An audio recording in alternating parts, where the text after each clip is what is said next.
Yes. Now, it is coming up to 8:45. It's day 2 of an epic parliamentary debate on our exit from the EU.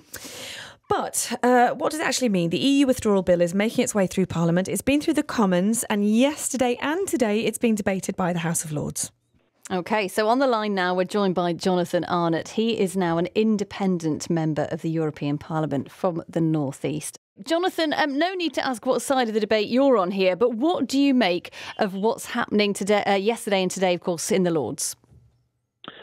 Well, I suppose it's very clear that the mandate for Brexit is an incredibly strong one. It's one that comes not just from a referendum, but one that was that has been backed up by a previous general election, which people voted for basically for that referendum to happen. Then we had the referendum, and then there was a subsequent general election at which both Conservatives and Labour campaigned on a platform of respecting that referendum result. So I think it's absolutely clear that there has been a very, very strong democratic mandate. More people voted for Brexit than voted for anything else at any time in history in British politics. So there's an incredibly strong mandate for Brexit to happen.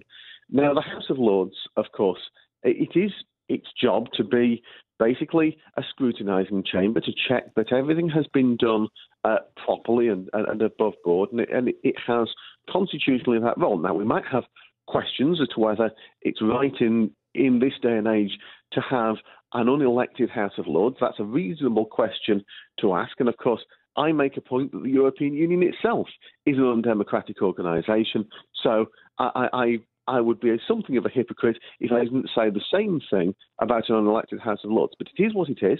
We're in the situation that we are in. And the question really is, what is the House of Lords going to do? Is it going to do its job in terms of looking at legislation, or is it going to extend beyond that and interfere with the democratic mandate? Because if it does the latter, then there is a problem. Do you think that there is a chance of that, though?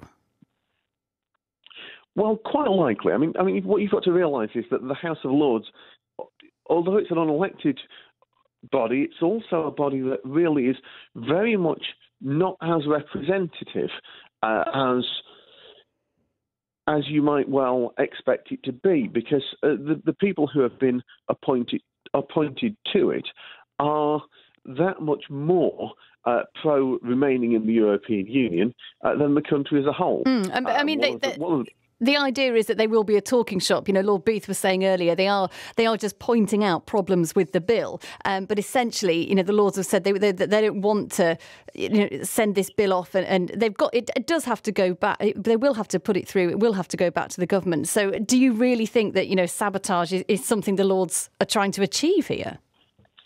Well, I mean, the first thing that you've got to say there is what you mean by the Lords, because of course different individual Lords will have different views. I mean, it is an organisation which is very much politically skewed in one direction. I mean, for example, the Lib Dems have very little representation in Parliament now, but in the Commons, but a lot of representation in the House of Lords. The people who have been appointed after having been very high up in the public sector in certain situations tend to be people who are overwhelmingly pro-Remain. So are you worried though, Jonathan? Are you worried that the Lords could do damage?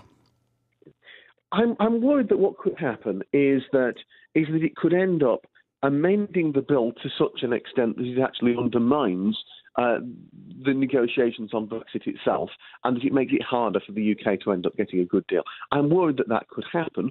Obviously, it's very difficult to know exactly what this disparate group of individuals in the Lords is actually going to do. I don't think they're going to try to outright try to stop Brexit altogether, because I think they would realise that they were overreaching themselves, and even if they wanted to do that, I think it would lead to ultimately their own abolition. I don't think they'll do that, but I think what they may well do is come up with so many amendments as to make the whole thing very, very difficult to work, and could basically undermine, in essence, what what the government should be trying to achieve. I don't think the government's doing a fantastic job in negotiations anyway, quite frankly. But I think it could be made worse if the Lords act in a particular way. Jonathan Arnott there, now an independent MEP. I'm afraid we haven't got time to talk more. I'm sure we could. So that was giving his opinion there on what's happening in the Lords yesterday and today, debating the Brexit bill.